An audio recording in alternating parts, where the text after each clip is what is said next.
So as we start cruising these dirt roads into cougar country, we have to make a little detour and pick up someone very important to us for the remainder of this expedition. And while I do so, check out these folks I've had the pleasure to work with who are dedicated to cats. And they have some clues for us that I'm sure will help us figure out solutions for protecting Florida Panther.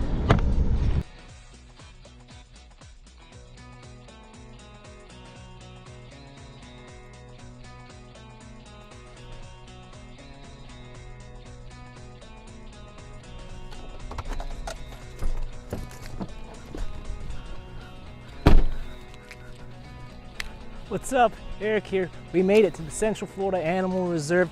We're gonna make a quick stop here for the afternoon and meet some amazing people and meet some amazing animal ambassadors for the cougar species.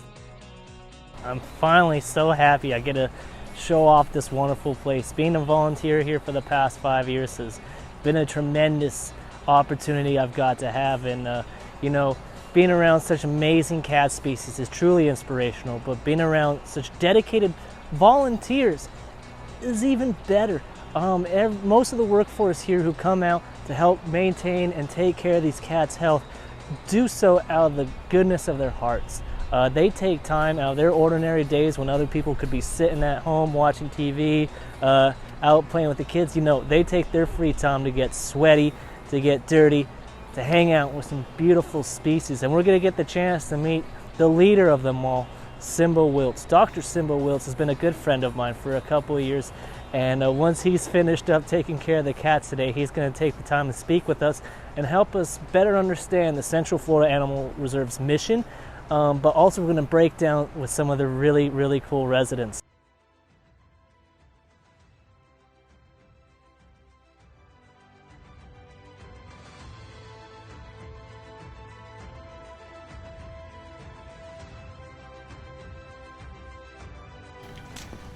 Hey Simba. Hi Eric. Everyone, this is my really good friend, Dr. Simba Wiltz, the leader here of the Central Florida Animal Reserve. How are the cats today? Doing well. That's fantastic. Looks like they're managing the heat okay, yeah? Yes. Cool. So I am actually on a mission, and this is why I'm coming to you. I am in the hunt for Florida's elusive cat, the Florida Panther. Think you might be able to help me out with that? I think we might have a couple of residents that can show you some things.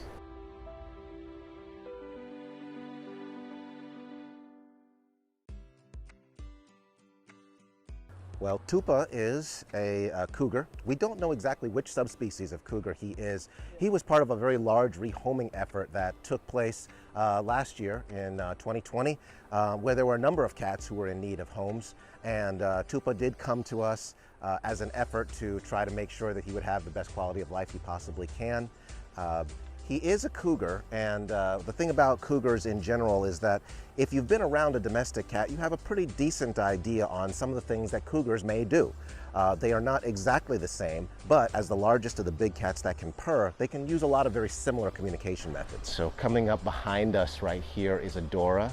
She is a 12-year-old cougar, and she is in fantastic shape. She is about 75 pounds soaking wet, which is really a good size for a female cougar. It would be a good size for a Florida Panther if you were to find one out in the wild. And come on, hun. Yeah. There you go. There you go. What a good girl you are. Hi. So Adora came as part of a very large rehoming effort where there were 4 cougars that were in a circumstance that they needed to have a new home, and so we were chosen as the location to bring these cougars here to help both tell their story as well as to continue our educational mission to let people know about these species and what they really are about in North America.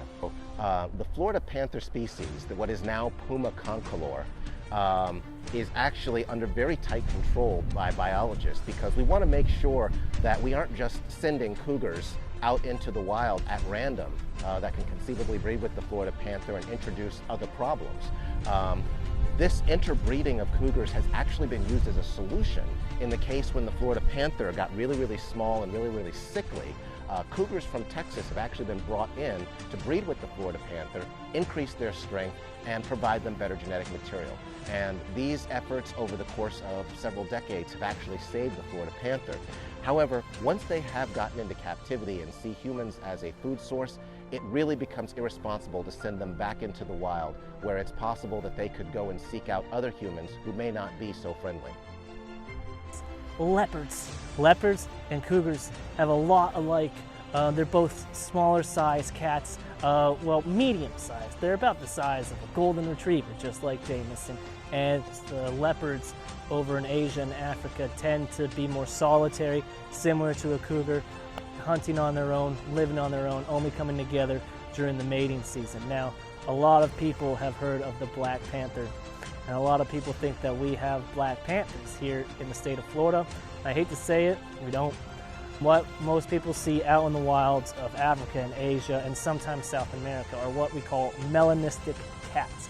And melanism is similar to leucism or albinism, but it's just a slight modification in the genetics of the cat that changes the color, changes the pigment of their coat, and sometimes it's not entirely. Like if you were to look at Midnight behind me and you look at her shoulders, you would actually still see some spots, that natural leopard coloring.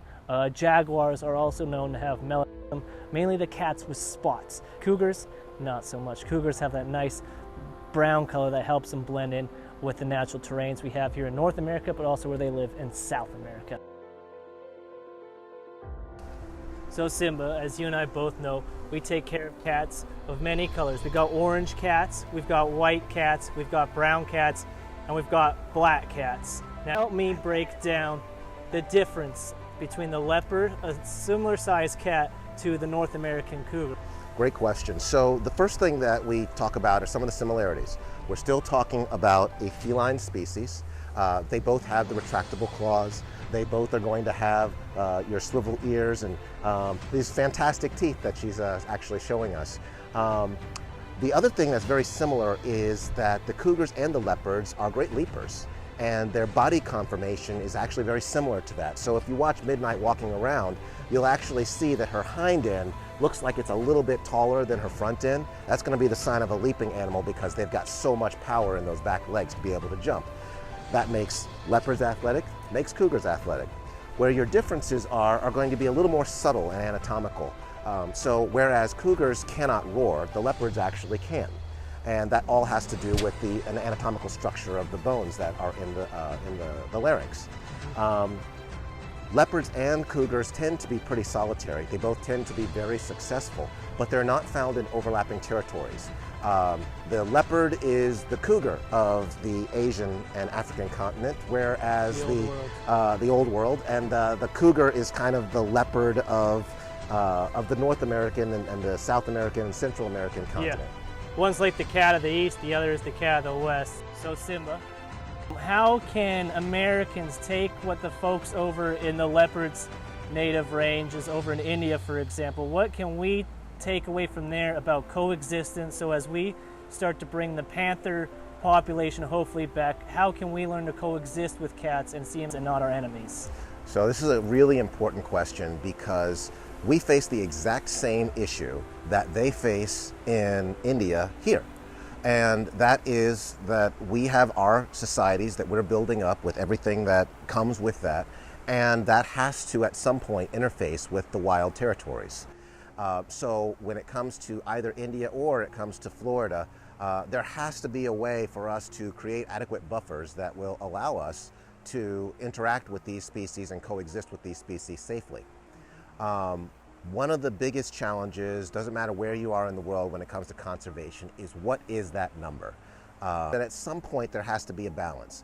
And it's important to recognize that although this is of great interest to people who love the species and love to watch them and to find out how they're doing in the wild, there are very practical and real challenges that are faced by people who are ranchers, who make their lives off the land, who livestock is currency. And that becomes really important to recognize that there has to be a way that we can balance the needs of those groups with the needs of the wild species. Because they are going to be existing outside of that, that's where there are these special programs that are often in place for replacements. If, for example, a wild predator were to take a calf, calf predation is a big problem, particularly for the Florida panthers.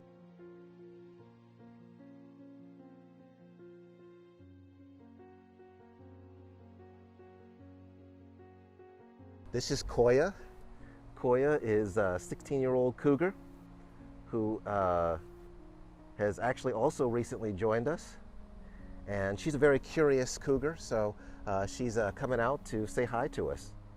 Yeah. Now we've seen she's kind of gone back in her den there. How indicative is, her retreating in the shade of a wild Florida panther? I think that it's the perfect way to talk about the wild panthers because they truly are ghost cats. You won't see a cougar generally unless they want to be seen. That has been a fantastic advantage for them. It has also been a real challenge for them. And the challenge comes really in our ability to track them. If you were out in the African plain, for example, then it would be relatively easy to track and find the various creatures. But here, the Florida panthers, and because of our sandy ground, a track that was left by the panther could end up being blown away in a breeze that comes later on, or destroyed in a rainstorm. So they're really difficult to track, especially when they like to hide like this. So, on that topic of their habitat and of them hiding, we're sitting here looking at her enclosure, and we're looking out at what she gets to see, this natural Florida habitat. What would you ask to help return cats like Koya behind us into a natural habitat like what's in front of us here? The first thing that we have to do is we have to move the public from being just the public to being an informed public, and realize that coexistence is going to be a lot of work of learning how these species survive in this natural habitat. And once we do that, then we can make those changes to infrastructures that will allow the corridors to be preserved. We can ensure that those areas that are strongholds are still protected. We can make sure that we are doing our own infrastructure in a smart manner so that we don't introduce continued contaminants to the environment. For example, with the Florida panthers, many of them have mercury that has shown up in their systems and has been in their systems since the late 80s. That is a direct result of some of the practices that we as humans have had. And if we can protect the environment so that we're not causing those extra toxins to be out there, then their prey don't eat it, their prey don't concentrate it, and therefore the panthers don't get sick from it. So it's all part of this big web that we have to be part of and have to understand in order to make sure that we can keep them with us.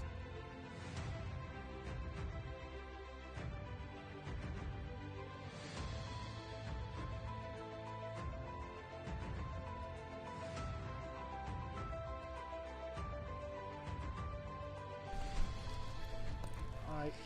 Thank you so much, Simba. Storm's rolling in. We're going to have to take off, get going south. I also want to take the time to thank you, thank our organization, and everyone a part of Central Florida Animal Reserve for what they do for conservation, for the habitat, for the species in general, and just for the health of the environment as a whole. We really appreciate it, and we'll be back soon, I'm sure. Outstanding. See you soon. Thank you.